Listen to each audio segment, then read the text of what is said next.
Welcome to episode 8 of The Extraordinary Marriage. Today we're talking about parenting and marriage. And as we started to look at different stories we had throughout the years, I realized that everything through those years of marriage, while we had kids, mostly every story we would think of was about parenting. Because once you begin having children, everything changes. I bet you're thinking about that now if you've had your first child, that everything changed. The dynamics between the two people that chose to get married changes. And sometimes people get married and they already have children from another marriage, or they have maybe they had to get married, or that's what we say, shotgun wedding. Sorry.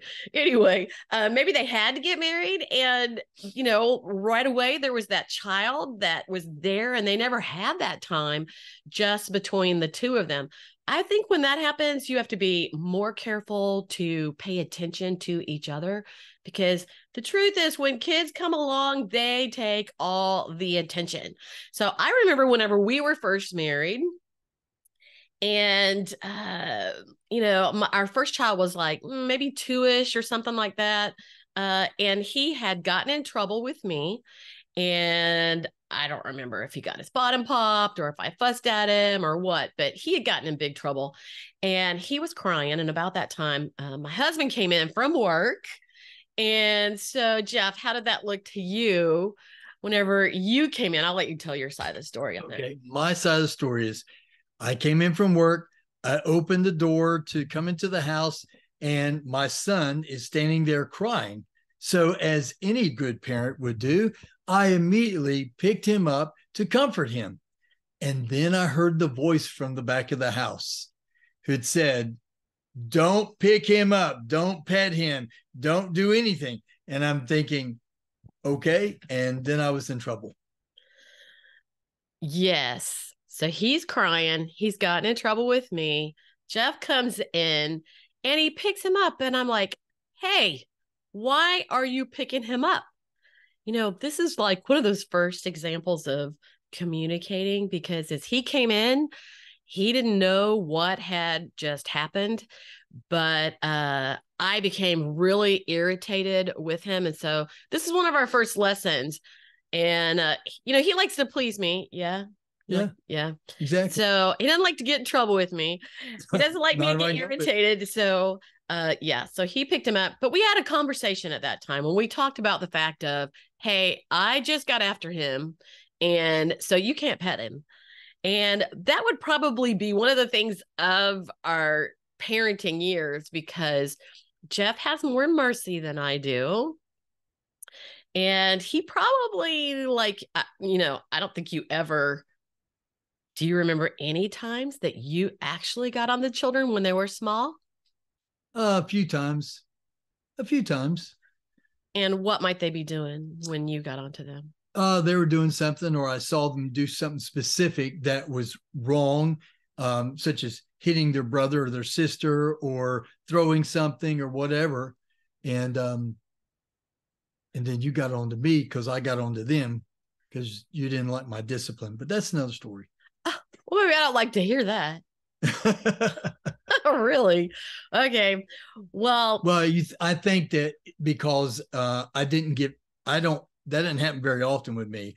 And so in your defense, I was probably lashing out in a type of anger rather than discipline as a good parent would. So I think that's why you're reacting the way you did. Well, irritation. I mean, you have the right to holler at the kids whenever they need to be hollered at. So I'm not, and you know what?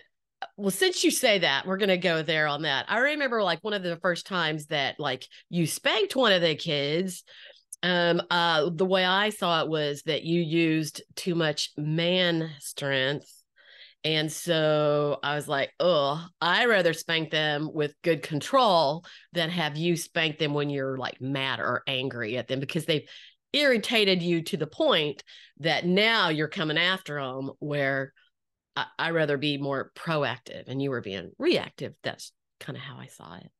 You're probably right. Yeah. Okay. So that actually probably tells the story of how I ended up disciplining the kids most of the time until they're like teenagers.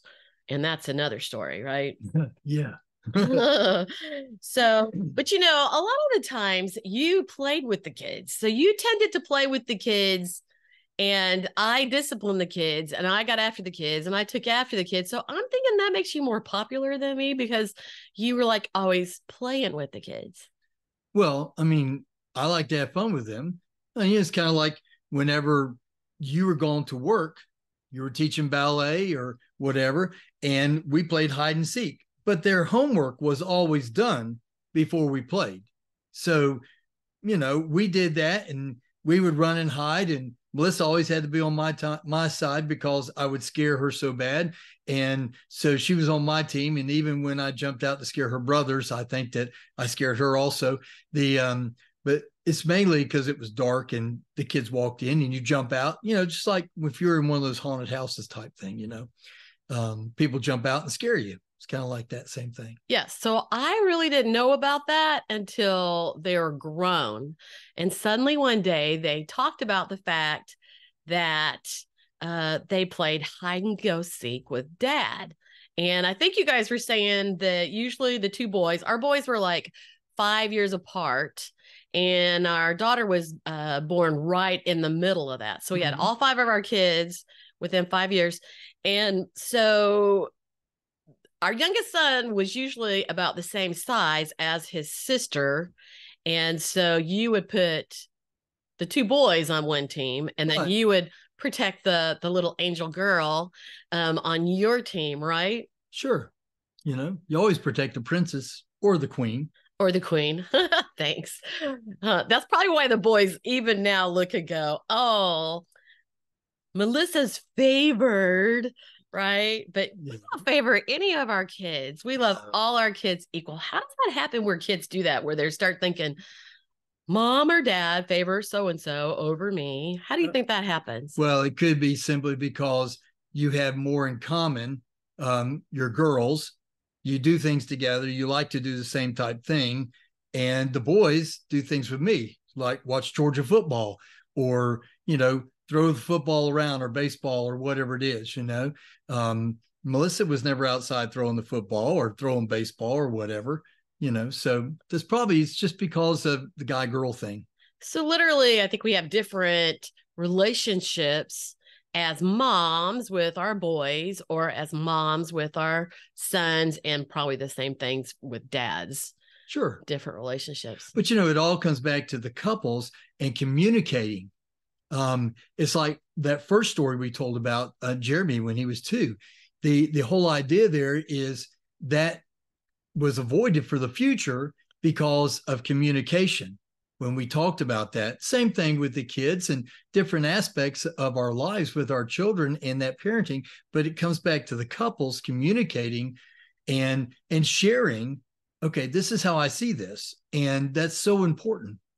Okay, so what I hear you saying is like we can't read each other's minds. That's correct. God didn't give us that talent. No. And you know what happens with couples is however they think. And I was just teaching a small group this week, and we were talking about the fact of how we all think differently. Mm-hmm. And we kind of tend to think that our spouse should see things the same way we do, think the same way we do, react the same way we do, but they don't. True. And when they don't, then, we start to lose our connection. And this is one of the things of parenting and the importance of paying attention to one another. And as we reviewed this week again, I realized how much we started having kids really early, and we were like 21 when we started having kids. Right. And we just shifted from all about me. And, I was that way and you were that way. Sure. And we shifted from all about me to all about them. Everything was about that first baby when it was born, because that little baby like takes over because they demand attention because they cry. They got to have their diaper changed. You got to feed them.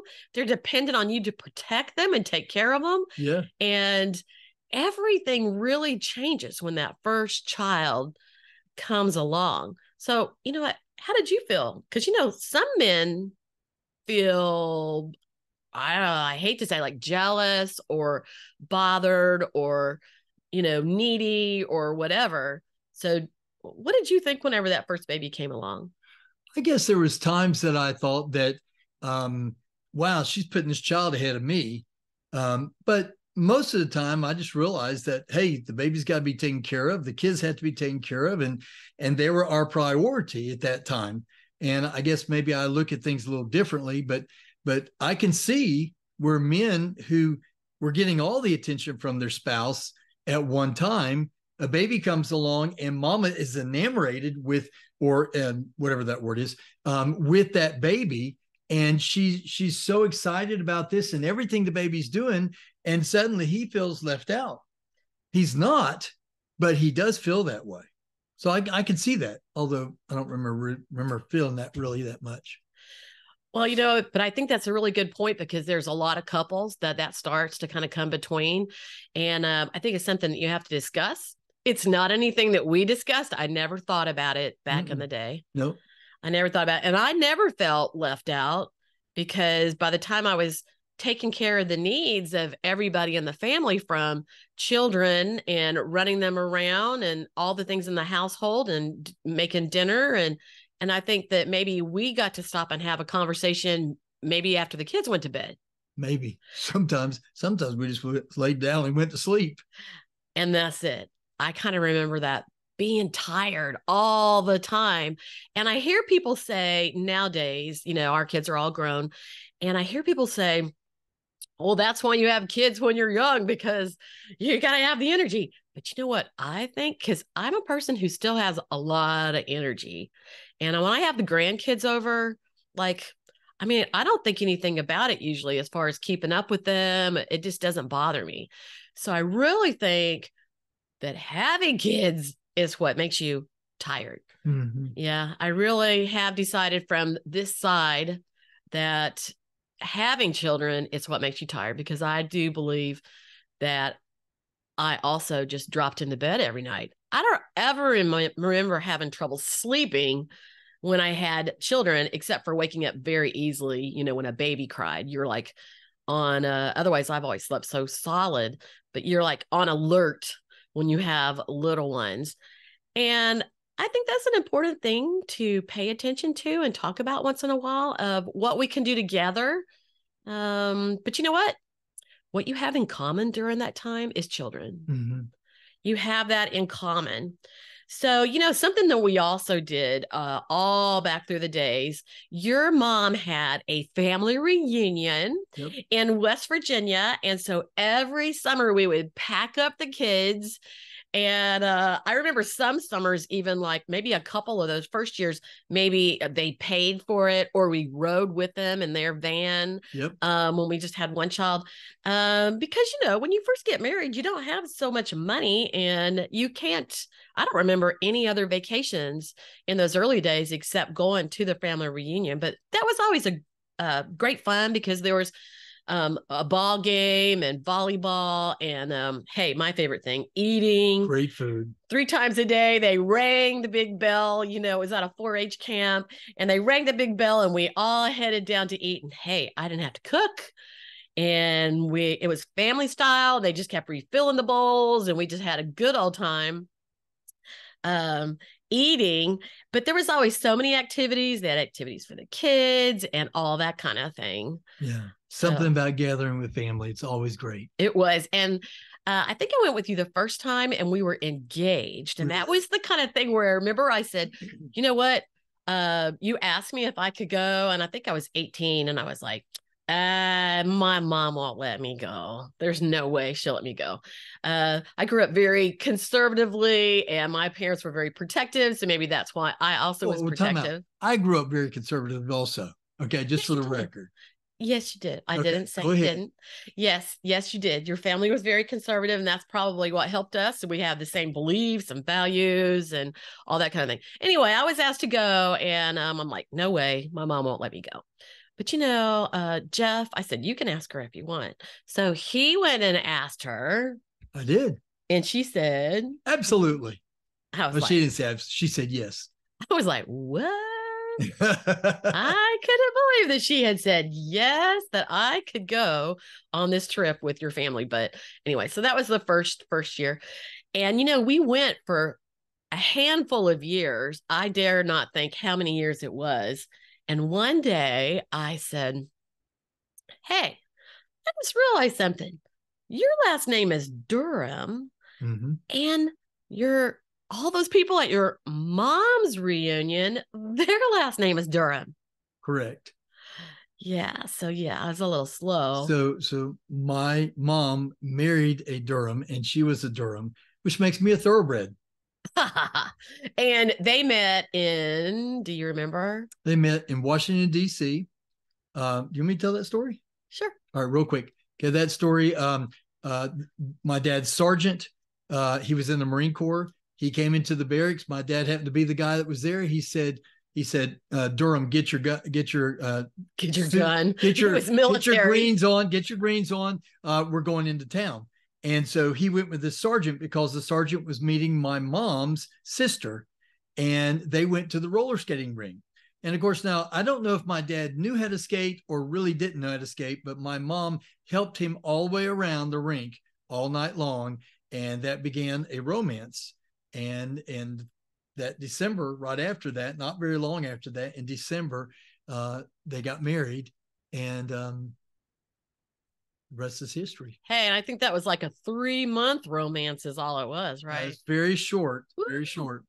Ooh, these days I would not suggest that. Yeah. 3 months. Sometimes it's love at first sight. And once you get together, that, hey, this is going to go well. Although my parents did have a few struggles when they first got married. I think every couple has struggles because habits, hey, if there's an only child, which neither one of them was, an only child, it's even harder because when you're an only child, everything is about you. That's you, true. You.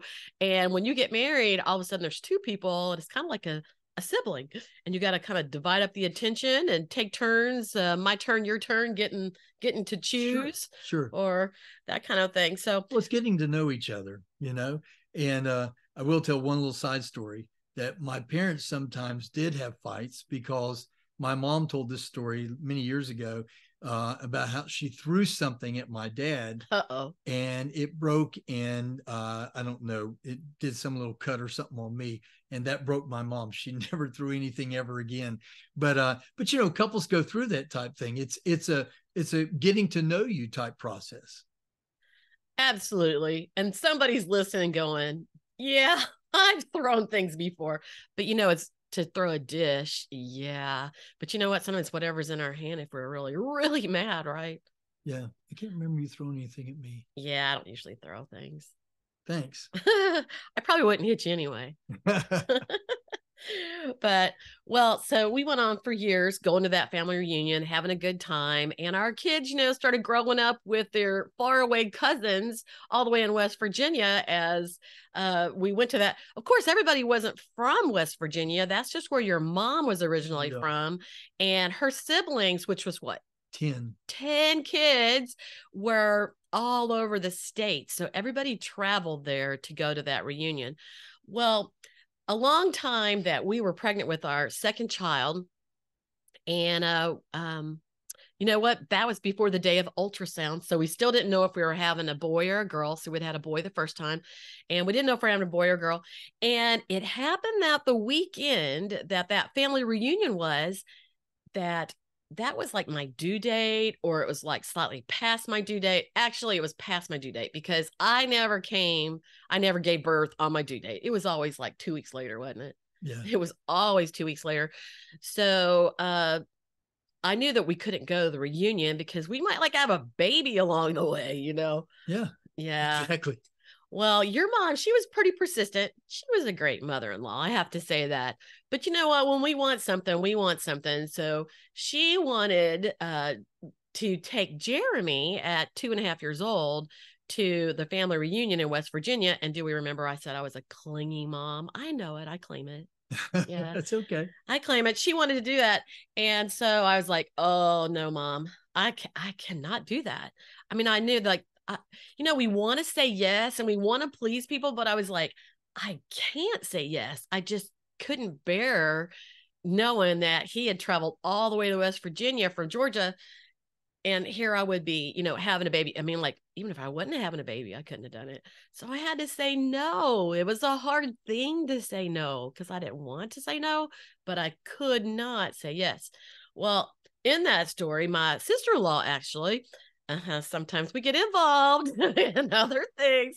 She decided to write me a letter about how I won't go into all that, but it's like how I should let our mother-in-law, because she was also married to one of the sons, how I should let our mother-in-law take our children, because you know what? She wasn't as clingy as me. And so here we go with that, how we think differently, right? She couldn't understand that I could not let loose of my child because she was able to let her kids travel. And, that's okay because we're different. We don't have to be the same, right? That's true.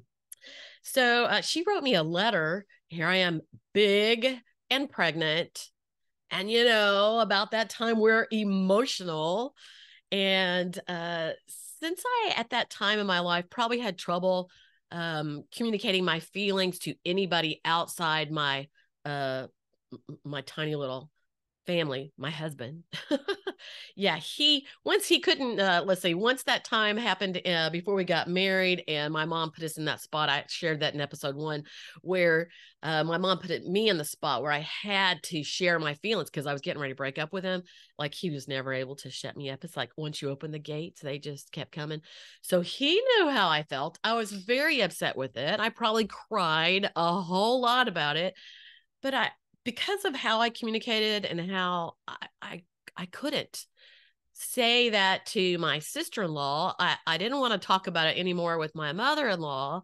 And so, oh boy, it was not a pretty picture. I was so very upset. And I'm one of those that when you push me in a corner, I come out fighting, but I might come out crying. And that's really what happened. I was so frustrated. And I just didn't really know how to handle it.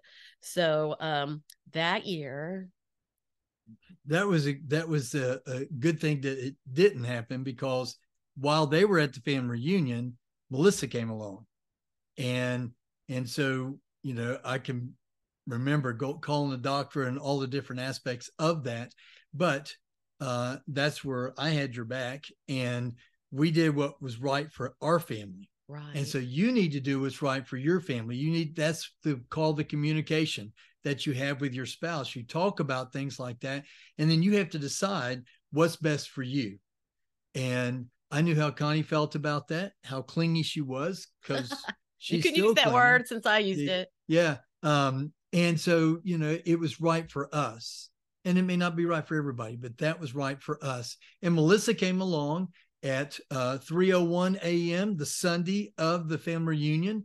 And so after I made sure Connie was okay and the baby was okay, I went and woke everybody up at the family reunion and told them that they had another grandbaby. So there was a celebration in West Virginia at about 4 a.m. anyway.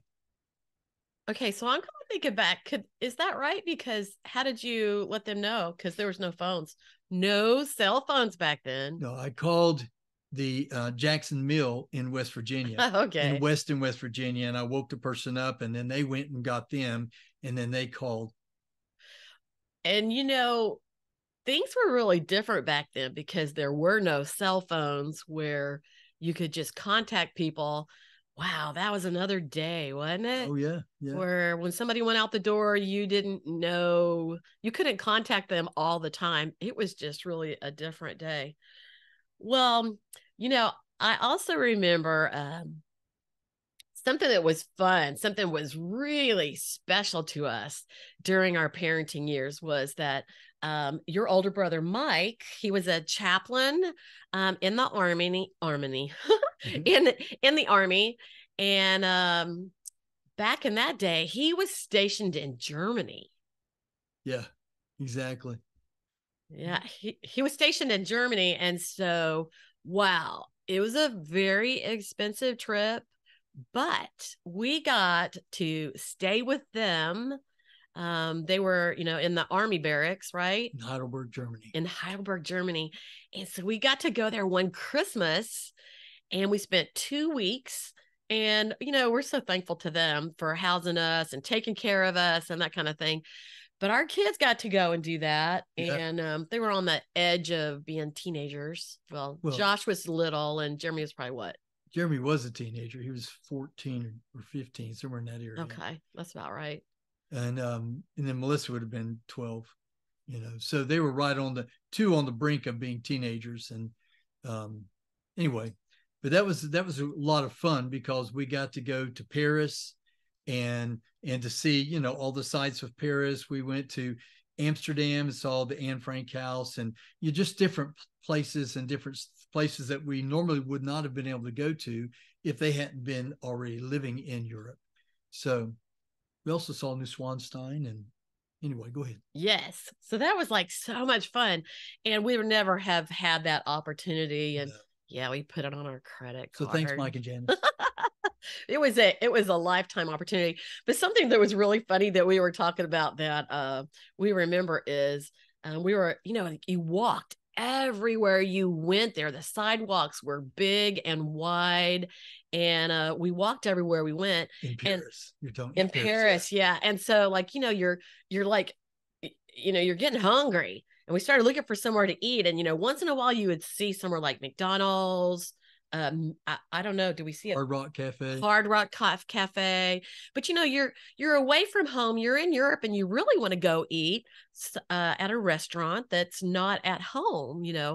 Although you do recognize those others, and you know what you're going to get when you go in there. But so we had been walking along, and we're starving. And I'll let you tell that story. Okay, so we're near the Eiffel Tower and we're all hungry, and so we went down this little side street near the Eiffel Tower, and there was a little French restaurant there. And so when you go in and you've got 8 or 9 people, we had 5, they had 4, 9 people. Or just Mike was with us. Was everybody with us? I thought the whole family was, whatever. Anyway, I can't remember. We went into this restaurant, and just to put it bluntly, in America, we are used to big portions. Oh, yeah. In Paris, they're used to itty bitty portions. And so we go into this restaurant and we order up some food and so forth. And it was quite expensive because it was a French restaurant, but I don't know if they were gouging us because we were Americans, but anyway, that doesn't matter. Anyway, they brought out this food and so forth. And then one of my sons, because at that time, the big commercial from Wendy's was, "Where's the beef?" And so they looked at their plate and they said, "Where's the beef?" Of course, that began the laughter. And, it's kind of like we talked about in the first episode about how laughter breaks the tension so often. And so they were ready for us to go when we finally finished. And I don't remember that. Anyway, like that. They were, but anyway, but we were all laughing and we were just having a great time because someone broke the ice and they said, that joke. And anyway, so it was a good time. The way I remember that, remember we all think differently. But the way I remember that, I remember the thing that we went in, we were starving hungry. We looked through the menu trying to figure out what we recognized so we could order. And then we waited and waited and waited. And did I say we were hungry? Yeah. Yeah. So we waited all this time. And finally, the plates come out and they're put on the table. And we look at our plates and we're like, that's when the words, "Where's the beef?" came out. One of the kids, and they, I was like, we're all looking at our plates and it's these teeny little portions. That's how the people in Paris stay skinny. They have very small portions. And, maybe that's the way it should be. But Could be. for us here in America, we're used to large portions. And so we were so hungry that we were looking at that plate, and it was expensive. Oh, yeah. It was a lot. It was very expensive. We were like a family of 5 on a budget, man. And here we were in Europe, right? Yep. But sometimes you have to do what you have to do. And I mean, those are certainly memories. 2 weeks in Europe and being able to tour all over and see all kind of things. Absolutely. Yeah. So, as we think about the years with the kids, I think about, I think about the thing of mentoring and, in business in the last few years, as I've been building my business with the Extraordinary Marriage, being mentored by people who knew more than me, that's the same thing really that's going on with parents.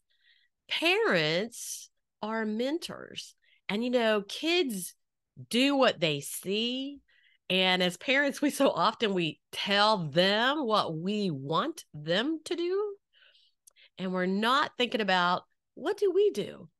Now the kids are going to fight whether you fight or not. It's like, but I think that if parents fight a lot or talk harshly to each other, I think their kids pick up that and start to do it too. Absolutely.